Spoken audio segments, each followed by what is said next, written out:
Hello, good morning বন্ধুরা। সকাল সকাল ঘুম থেকে উঠে দেখি প্রচন্ড হারে মেঘ লেগে গেছে, আর আমরা বাইরে বেরিয়ে পড়েছি ঠান্ডা হাওয়া খেতে। আর ওয়েদারটা ছিল বেশ ভালো, সকলে মিলে বেরিয়েছিলাম ঠান্ডা হাওয়া খেতে। কিন্তু দেখো সমানে তারপর একদম বৃষ্টি শুরু হয়ে গেল। আর এদিকে দেখো মা মিষ্টির প্যাকেট আনতে না আনতেই দুই ভাই মিলে কাড়ামাড়ি করা শুরু করে দিয়েছে। ও বলছে আমাকে দাও, ও বলছে আমাকে দাও, আর ছোটটা সমানেই চিৎকার করেই যাচ্ছে। আর ফাইনালি কিন্তু বৃষ্টি থেমে গেল, মেঘ একদমই পরিষ্কার হয়ে গেল ঝকঝকে, আর প্রচন্ড হারে রোদও উঠে গেল সাথে সাথে। আর আমি বেরিয়ে পড়লাম ফুচকা খাওয়ার জন্য। আর বিকালে বেরিয়েছিলাম বৌদির সাথে, বৌদির বাপের বাড়ি ঘুরতে বেরিয়েছিলাম, সকলে মিলে গিয়েছিলাম। আর এদিকে দেখো মাইমা আমাদের জন্য কত কিছু নিয়ে এসছে সকলের জন্য। আর বৌদি দেখো এদিকে সবার জন্য সার্ভ করছে, আর ভাস্তা তো সমানেই চিৎকার করেই যাচ্ছে খাওয়ার জন্য।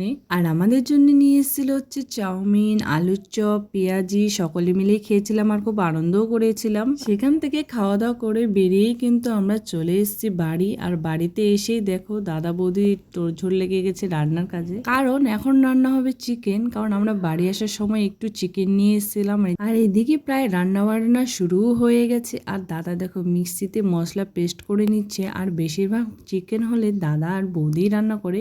বৌদি হচ্ছে চিকেন খুব ভালো বানায়, তো তাই বৌদি চিকেনটা রান্না করে, আর দাদা হচ্ছে তার সাথে হেল্প করে দেয়। আর ফাইনালি কিন্তু রাত বাজে এখন 11:30, আর আমরা খেতে বসে গেছি।